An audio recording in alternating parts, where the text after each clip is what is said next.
नमस्कार दोस्तों। भारत में कई ऐसे चमत्कारिक और रहस्यमयी मंदिर है जो भारत समेत पूरी दुनिया में प्रसिद्ध है। ऐसा ही एक मंदिर जो दक्षिण भारत में स्थित भगवान तिरुपति बालाजी का मंदिर है। यह मंदिर भारतीय वास्तुकला और शिल्पकला का उत्कृष्ट उदाहरण है।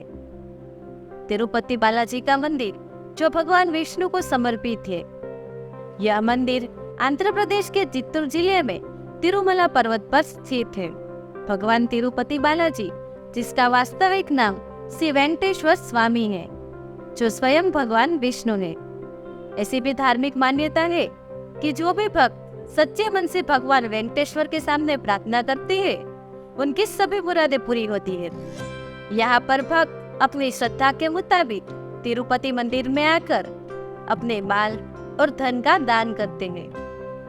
परंतु क्या आप जानते हैं, तिरुपति विराजमान वेंकटेश्वर स्वामी के दर्शन के लिए भक्त से चंदन, धूप, फूल और मिठाई नहीं, बल्कि धन और माल लिया जाता है। ऐसा किस कारण से है, उनके पीछे भी एक पौराणिक कथा है। चलिए जानते हैं इस वीडियो में।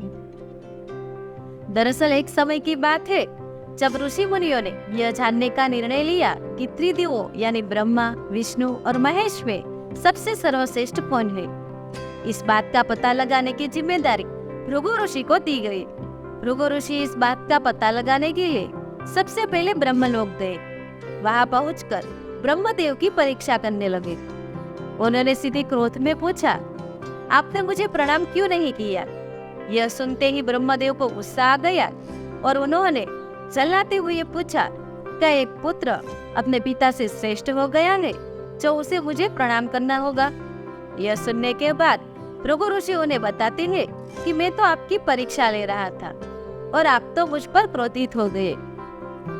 इतना कहकर भृगु ऋषि वहां से सीधे कैलाश चले गए। वहां जाकर वो नंदी से कहते हैं, मुझे भगवान महादेव से मिलना है। नंदी ने ऋषि को जवाब देते हुए कहा, मैं भगवान शिव का ध्यान भंग नहीं कर सकता।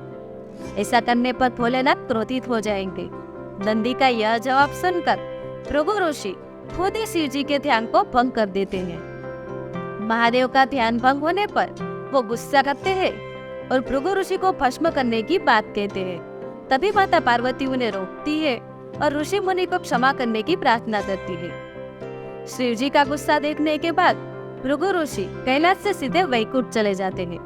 वहाँ वो देखते हैं कि भगवान विष्णु आराम कर रहे हैं और माता लक्ष्मी उनके पैर दबा रही हैं। उसी वक्त भृगु ऋषि सीधे विष्णु भगवान की छाती पर अपने पैर से प्रहार करते हैं।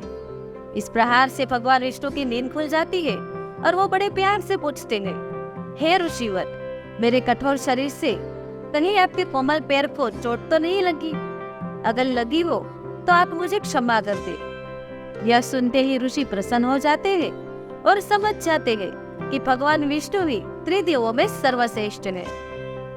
किंतु माँ लक्ष्मी ये सब होते हुए देखती है और वो गुस्से में कहती है, नाथ, उन्होंने आपको पैर से मारा और आप इस पर प्रेम भाव दिखा रहे हैं। क्रोध में वो भगवान विष्णु को छोड़कर वैकुंठ से सीधे धरती लोक चली जाती है और महाराष्ट्र के कोल्हापुर में रहने लगती है। माता लक्ष्मी के वैकुंठ छोड़ जाने पर भगवान विष्णु को ऐसा लगता है कि जैसे उनका सम्मान और संपत्ति नष्ट हो गई हो। इसी वजह से उनका मन काफी अशांत रहने लगा और वह माता लक्ष्मी की तलाश में सीधे धरती पर चले आते हैं। धरती पर जाकर भगवान विष्णु श्रीनिवास नामक एक व्यक्ति बनकर माता लक्ष्मी को ढूंढने लगते हैं। माता लक्ष्मी को ढूंढते ढूंढते वो वेंकटाचल पर्वत क्षेत्र में स्थित बकुला माई के आश्रम में पहुंच जाते हैं, जहाँ बकुला माई ने उनका आदरपूर्वक स्वागत किया और उन्हें आश्रम में ही रहने को कहा। उस आश्रम में भगवान आराम से श्रीनिवास बनकर रहने लगे। कुछ दिन बाद वहाँ एक हाथी आ जाता है जो सबको परेशान करता है। यह देख श्रीनिवास धनुष बाण लेकर उस हाथी के पीछे दौड़ते हैं। उन्हें आता देख हाथी डर कर घने जंगल में भाग जाता है। श्रीनिवास उस हाथी का पीछा करते हुए थक कर एक सरोवर के पास पेड़ की छाया में आराम करने लगते हैं और कुछ ही देर में उन्हें नींद आ जाती है। नींद में वो कुछ युवतियों का शोर सुनते हैं, जिससे उनकी नींद टूट जाती है। आँख खोलते ही वे खुद को 5-6 युवतियों के घेरे में पाते हैं। यह युवतियाँ श्रीनिवास को डांटते हुए बोलती है कि यह राजकुमारी पद्मावती का उपवन है, पुरुषों का आना एकदम मना है। यह तुम कैसे और किस वजह से चले आए? श्रीनिवास जवाब दे ही रहे थे, तभी उनकी नजर वृक्ष के पीछे झांकती राजकुमारी पद्मावती पर पड़ी। वो उसे देखते ही रह गए। कुछ देर बाद वो युवतियों को बताते हैं कि मैं एक हाथी का पीछा करते करते यहाँ पर पहुँच गया हूँ। मुझे बिल्कुल भी पता नहीं था कि यहाँ पुरुषों का आना मना है। आप मुझे क्षमा कर दे। इतना कहकर वह बकुला माई आश्रम लौट जाते हैं। परंतु श्रीनिवास का अब किसी काम में मन नहीं लगता। एक दिन जब बकुला माई ने उनसे उनकी उदासी का कारण पूछा, तो श्रीनिवास ने सारी सच्चाई बता दी। बकुला माई उन्हें कहती है कि ऐसा सपना न देखे जो पूरा ना हो सके। वह एक प्रतापी राजा चोल नरेश आकाश राज की बेटी है और आप एक आश्रम में रहने वाले बिना कुल और गोत्रहीन युवक। कुछ देर सोचने के बाद श्रीनिवास कहते हैं कि माँ, एक तरीका है, बस आपको मेरा साथ देना होगा। बकुला माई श्रीनिवास का प्यार देखकर उन्हें हाँ कह देती है। दूसरे दिन श्रीनिवास ज्योतिष विद्या में निपुण एक औरत का वेश धारण करके राजा आकाश के नगर नारायणपुर पहुंच जाते हैं। जब उनकी विद्या की वजह से चारों ओर उनकी चर्चा होने लगती है, तब एक दिन राजा ने उन्हें अपनी बेटी पद्मावती का हाथ देखने के लिए अपने महल बुला लिया। जहाँ पहुंचकर श्रीनिवास ने राजकुमारी के हाथों की रेखा देखी और कहा, कुछ दिन पहले एक युवक से वन में तुम्हारी मुलाकात हुई होगी। पद्मावती ने जवाब में जब हाँ कहा, तब महिला बनी श्रीनिवास ने कहा कि उसी युवक के साथ तुम्हारा विवाह होगा। तभी पद्मावती की माँ धरणा देवी उनसे पूछती है कि यह कैसे संभव होगा। तब ज्योतिष औरत उन्हें कहती है कि यह इसके भाग्य में लिखा है और ग्रह यह बताते हैं कि एक औरत उसके लिए आपकी बेटी का रिश्ता मांगने आएगी। 2 दिन के बाद बकुला माई एक तपस्विनी बनकर राजमहल में गई और अपने युवा पुत्र के लिए पद्मावती का रिश्ता मांगने की बात थी। तभी राजा आकाश बकुला माई को पहचान जाते हैं और उनसे पूछते हैं कि वह युवक कौन है। बकुला माई उन्हें श्रीनिवास के बारे में बताते हुए कहती है कि वह चंद्रवंश में जन्मा हुआ लड़का है जो मेरे आश्रम में रहता है और मुझे मां मानता है। राजा उनकी बात सुनने के बाद बकुला माई से सोचने के लिए कुछ दिन मांगते हैं। फिर राजा ने अपने राजपुरोहित को बुलाकर इस बारे में चर्चा की। सब कुछ जानने के बाद राजपुरोहित श्रीनिवास के बारे में पता लगाने में जुट जाते हैं।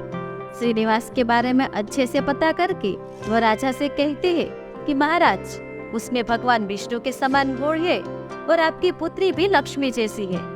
ऐसे में यह वर आपकी पुत्री के लिए सुयोग्य है। यह सुनकर राजा तुरंत ही बकुला माई के आश्रम में स्वीकृति के साथ विवाह की लग्न पत्रिका भिजवा देते हैं। श्रीनिवास और बकुला माई को राजा की मंजूरी से जितनी खुशी हुई उतनी ही चिंता होने लगी। दोनों के मन में यह होता है कि उनके पास शादी करने के लिए पर्याप्त धन नहीं है और विवाह के बाद लड़की को रखने के लिए घर भी नहीं। तब बकुला माई श्रीनिवास को लेकर वराह स्वामी के पास जाती है। वराह स्वामी 8 दिक्पाल का आवाहन करके सभी देवताओं को वहां पर प्रकट कर देते हैं। जहां पर ब्रह्मा, शंकर, इंद्र, कुबेर आदि देव प्रकट हो जाते हैं, वही वराह स्वामी श्रीनिवास से कहते हैं कि तुम खुद ही अपनी समस्या इन देवताओं को बताओ। श्रीनिवास देवताओं से पूछते हैं कि मैं चोल नरेश राजा आकाश की पुत्री पद्मावती से शादी करना चाहता हूँ, पर मेरे पास शादी के लिए धन नहीं है, तो मुझे क्या करना चाहिए। इंद्रदेव यह सुनकर कुबेर से कहते हैं कि तुम शादी के लिए इन्हें ऋण दे दो। जवाब में कुबेर बोलते हैं कि मुझे ऋण देने में कोई परेशानी नहीं है, बस आप यह सुनिश्चित कर लीजिए कि मुझे धन वापस कब और कैसे मिलेगा। तब श्रीनिवास ने कहा, आप चिंता न कीजिए कुबेर देव, मैं कलयुग के अंत तक आपका पूरा ऋण चुका दूंगा। जिसके बाद कुबेर ने देवताओं को साक्षी में रखकर श्रीनिवास को ऋण दे दिया।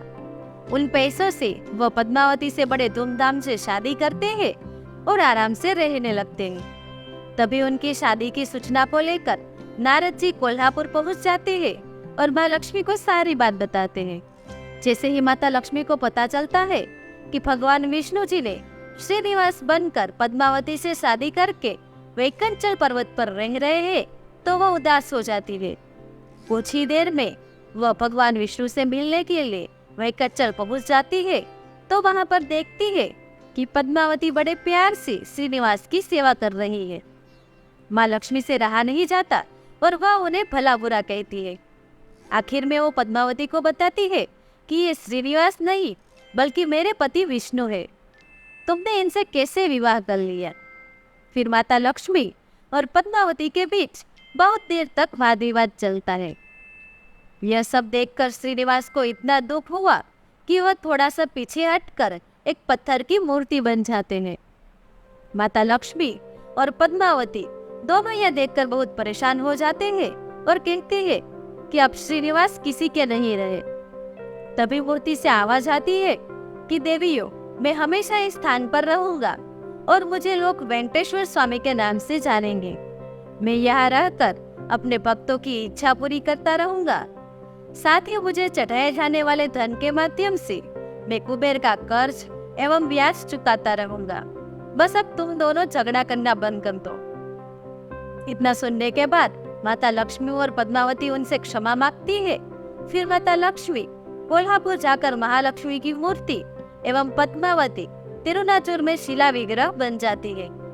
तो दोस्तों, यही कारण है कि तिरुपति में विराजमान वेंकटेश्वर स्वामी के दर्शन के लिए भक्तों से चंदन, फूल या मिठाई नहीं बल्कि धन और बाल लिया जाता है। तो भगवान विष्णु से जुड़ी यह कथा आपको कैसी लगी, कमेंट में जरूर बताएं। दोस्तों, उम्मीद करते हैं आप सभी को हमारा ये वीडियो पसंद आया होगा। वीडियो पसंद आया हो तो वीडियो को लाइक और शेयर करना मत भूलिएगा। ऐसे ही वीडियो देखने के लिए आप हमारी चैनल पौराणिक कथा को सब्सक्राइब जरूर कीजिए और देखते रहिए, जानते रहिए। धन्यवाद।